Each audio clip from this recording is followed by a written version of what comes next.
चतुर्थ स्कंध तृतीय अध्याय 3 सती का पिता के यहाँ यज्ञोत्सव में जाने के लिए आग्रह करना। श्री मैत्रेय जी कहते हैं, विदुर जी, इस प्रकार उन ससुर और दामाद को आपस में वैर विरोध रखते हुए बहुत अधिक समय निकल गया। इसी समय ब्रह्मा जी ने दक्ष को समस्त प्रजापतियों का अधिपति बना दिया। इससे उसका गर्व और भी बढ़ गया। उसने भगवान शंकर आदि ब्रह्मनिष्ठों को यज्ञ भाग न देकर उनका तिरस्कार करते हुए पहले तो वाजपेय यज्ञ किया और फिर बृहस्पतिशिव नाम का महायज्ञ आरंभ किया। उस यज्ञोत्सव में सभी ब्रह्मर्षि, देवर्षि, पितर, देवता आदि अपनी अपनी पत्नियों के साथ पधारे। उन सब ने मिलकर वहां मांगलिक कार्य संपन्न किए और दक्ष के द्वारा उन सबका स्वागत सत्कार किया गया।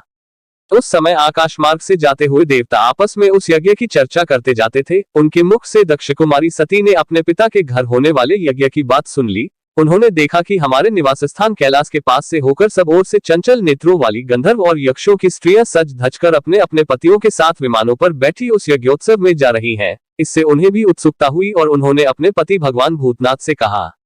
सती ने कहा, वामदेव, सुना है इस समय आपके ससुर दक्ष प्रजापति के यहाँ बड़ा भारी यज्ञोत्सव हो रहा है। देखिए, ये सब देवता वहीं जा रहे हैं। यदि आपकी इच्छा हो तो हम भी चलें।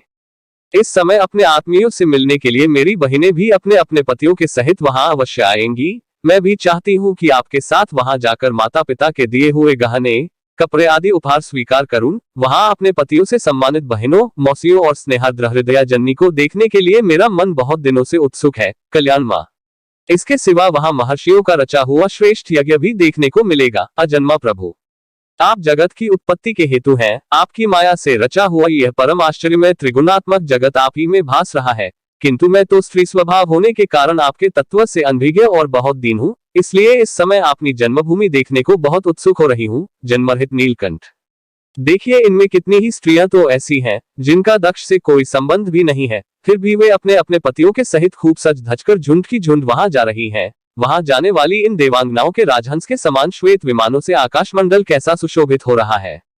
सुश्रेष्ठ, ऐसी अवस्था में अपने पिता के यहाँ उत्सव का समाचार पाकर उसकी बेटी का शरीर उसमें सम्मिलित होने के लिए क्यों न छटपटाएगा। पति, गुरु और माता पिता आदि सुहृदों के यहाँ तो बिना बुलाए भी जा सकते हैं। अतः देव, आप मुझ पर प्रसन्न हो। आपको मेरी यह इच्छा अवश्य पूर्ण करनी चाहिए। आप बड़े करुणामय हैं, तभी तो परमज्ञानी होकर भी आपने मुझे अपने आधे अंग में स्थान दिया है। अब मेरी इस याचना पर ध्यान देकर मुझे अनुग्रहित कीजिए।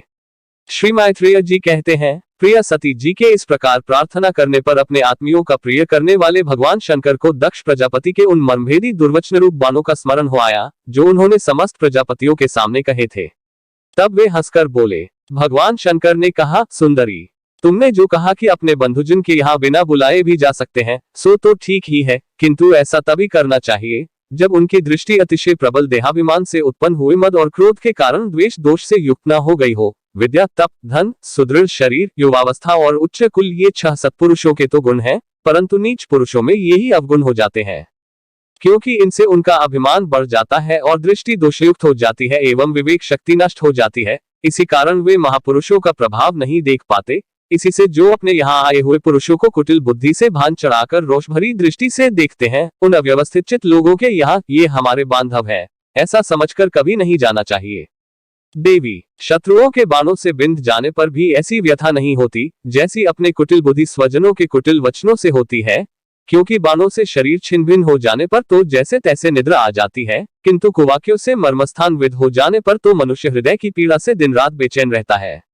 सुंदरी, अवश्य ही मैं यह जानता हूँ कि तुम परमोन्नति को प्राप्त हुए दक्ष प्रजापति को अपनी कन्याओं में सबसे अधिक प्रिय हो, तथापि मेरी आश्रिता होने के कारण तुम्हें अपने पिता से मान नहीं मिलेगा, क्योंकि वे मुझसे बहुत जलते हैं। जीव की चित्तवृत्ति के साक्षी अहंकार शून्य महापुरुषों की समृद्धि को देखकर जिसके हृदय में संताप और इंद्रियों में व्यथा होती है, वह पुरुष उनके पद को तो सुगमता से प्राप्त कर नहीं सकता। बस दैत्यगण जैसे श्रीहरि से द्वेष मानते हैं, वैसे ही उनसे कुर्ता रहता है। सुमध्य में तुम कह सकती हो कि आपने प्रजापतियों की सभा में उनका आदर क्यों नहीं किया। सो ये सम्मुख जाना, नम्रता दिखाना, प्रणाम करना आदि क्रियाएं जो लोक व्यवहार में परस्पर की जाती हैं, तत्वज्ञानियों के द्वारा बहुत अच्छे ढंग से की जाती हैं। वे अंतर्यामी रूप से सबके अंतःकरणों में स्थित परम पुरुष वासुदेव को ही प्रणाम आदि करते हैं। देहाभिमानी पुरुष को नहीं करते। विशुद्ध अंतःकरण का नाम ही वासुदेव है, क्योंकि उसी में भगवान वासुदेव का अप्रोक्ष अनुभव होता है। उस शुद्धचित में स्थित इंद्रियातीत भगवान वासुदेव को ही मैं नमस्कार किया करता हूँ। इसीलिए प्रिय जिसने प्रजापतियों के यज्ञ में मेरे द्वारा कोई अपराध न होने पर भी मेरा कटुवाक्यों से तिरस्कार किया था, वह दक्ष यद्यपि मेरा शत्रु होने के कारण तुम्हें उसे अथवा उसके अनुयायियों को देखने का विचार भी नहीं करना चाहिए। यदि तुम मेरी बात न मानकर वहां जाओगी तो तुम्हारे लिए अच्छा न होगा, क्योंकि जब किसी प्रतिष्ठित व्यक्ति का अपने आत्मीयजनों के द्वारा अपमान होता है तब वह तत्काल उनकी मृत्यु का कारण हो जाता है।